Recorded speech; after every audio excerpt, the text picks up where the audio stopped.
Friends, we start today's episode with a story.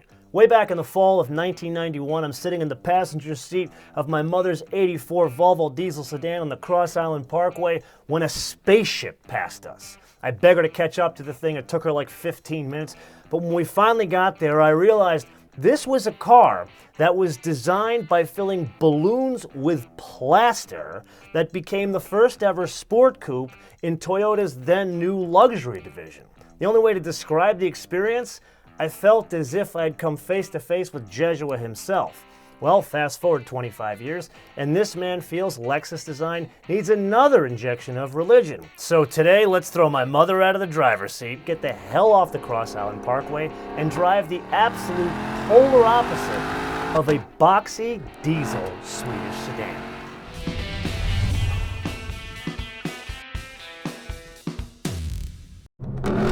Oh, so in the tech review, we covered two rather important numbers. First and foremost, 471 horsepower from an old school, honest-to-goodness Yaguchi-san V8. The other number, well, exactly the opposite. Something like over 4,200 pounds. So how do those balance each other out as we put our foot into it? Let's try. And this is eco mode, people. Oh, it sounds wonderful. Oh. Okay, did you really expect it to be slow? But you know what? I'm a man of science. So let's go up to Sport Plus. Forget about the other, the normal and the sport and the comfort modes. We're not here for that. So go around some of these turns here, put our foot into it. It's, yeah, the throttle mapping definitely changes. It's sharper in Sport Plus, but it's not whether it's fast or slow, because if you're watching this show, you know this thing is kind of quick. You've driven such it before. No, what really is important is how it delivers power. You and I, we've been, I love this thing. Anyway, I digress. The point here is, you and I have been driving far too many twin-turbo V6s as of late, and that's because of the people in Washington, Brussels, wherever else they engineer the fun or mandate the fun out of our lives. But the guy who runs the power plants at Lexus, he's, or at least for these kind of cars, Yamazaki-san, he was probably sitting in a room with Sugi-san, who runs design for Lexus, made this wonderful wrapper. And he goes, dude, great work, but what we need a soul in this thing. And not just any soul, we need an very old soul in that. That's why it has a V8.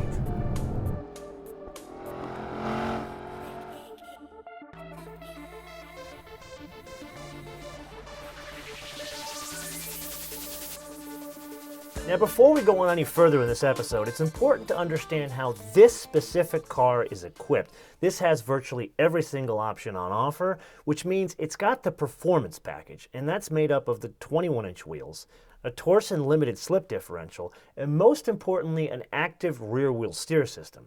This is in addition to a variable gear ratio system, as well as an active front steer system.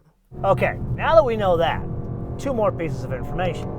This, 1,000 pounds more than the lightest 991. But wait, there's more. 300 pounds lighter than a 2019 Cayenne S with only like 30 more horsepower. So how does that really translate to driving dynamics? Now let's try coming around here. Sharp, definitely sharp. It plows a little bit when you really want to push it. The thing you feel immediately when you start driving this thing, even around town, not pushing it just this hard, although it really comes out when you push it this hard. There's a, you know, when you drive a 911, there's a certain character to it because the engine's in the wrong place. Here, you're sitting farther back than most cars in this segment. So it's almost like you're driving the Batmobile, man, because you're so far back, there's this accentuated nose, and there's, 54% of the weight over the front wheels. So it's almost as if, well, that's not where the plowing comes from, it's almost as if the rear end doesn't do as much. And granted, I haven't driven the base car. This with the four-wheel steer, it's sharp, but it's just, there isn't enough either weight design, whatever it is, something's missing from the back.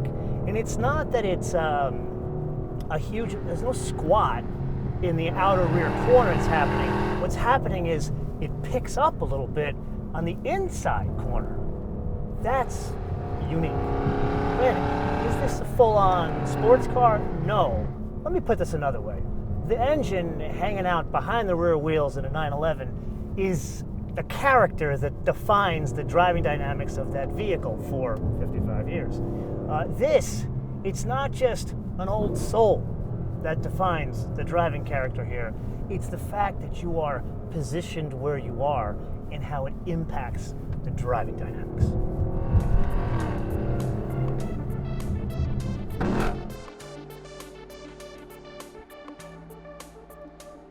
Okay, so you and I have been talking about all like the name, rank, and serial number, the technical stuff.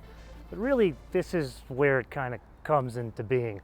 Look at this sea of sameness here. Hyundais, even other Lexus, Mercedes. It's a fancy parking lot here. Well, this going by me is not too fancy. This is just an older 3 Series. But really, this is the point. Look at the way there's only one way to describe this. This spaceship, it literally stands out. What is it?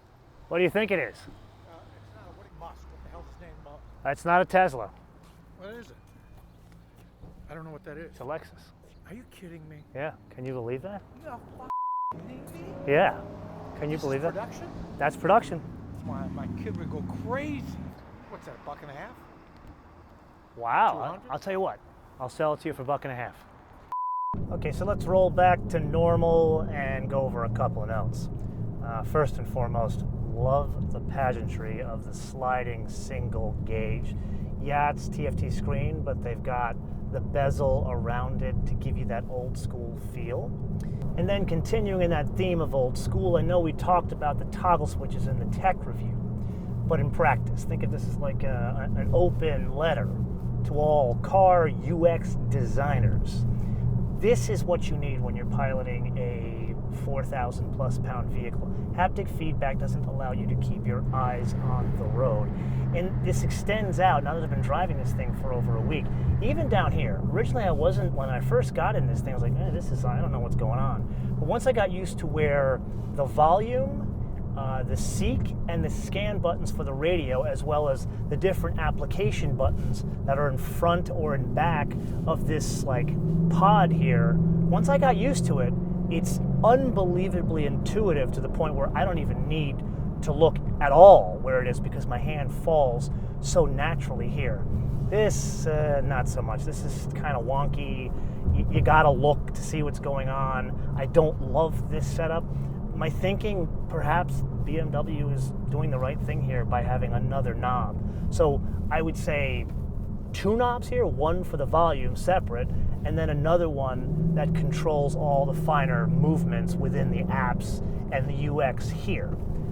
Just as an aside, if you're not part of the MotoManTV book club, you really should be, because this is an example of the book, The Innovator's Dilemma, at least one chapter of it, how products are not just a reflection of the people that design them, they are a reflection of the organizations that design them. Thus here you can see the organization is thinking about moving vehicles for the past, 100 or so years, as opposed to a computer company in Northern California that's been working on code for the past, say, 25 years, but moving vehicles for the past 10.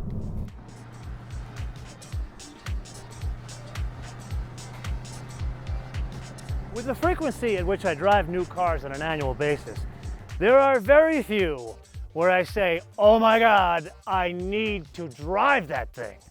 This was one of those things.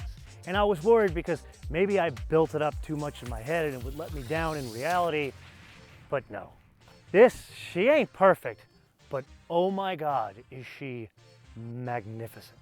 Only problem she has is the 911, because I'd have an incredibly hard time saying no to a rather well-equipped 911 for the same money as this. Maybe that begs the question, you get a classic 911 for the weekend car and this is the daily.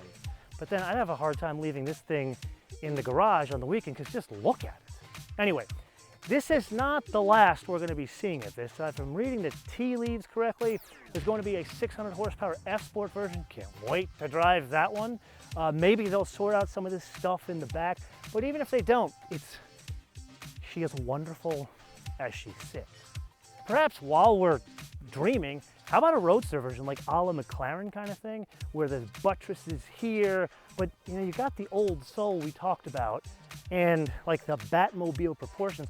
So how about like a canvas or like a Cambria cloth top to tie into those old school features? That's my daydreaming. Actually, maybe you should do some daydreaming. What else would you like to see? Let me know in the comments below or via our social media, MotoManTV on Word, MotoManTV on Word, Facebook, Twitter, and Instagram. And you know what I'll do is I'll take the link to the episode and I'll send it to Suga-san, who is the chief designer of Lexus, really oversaw this whole project, and Yamazaki-san, who works on that. Until I see you in the next episode, bis später.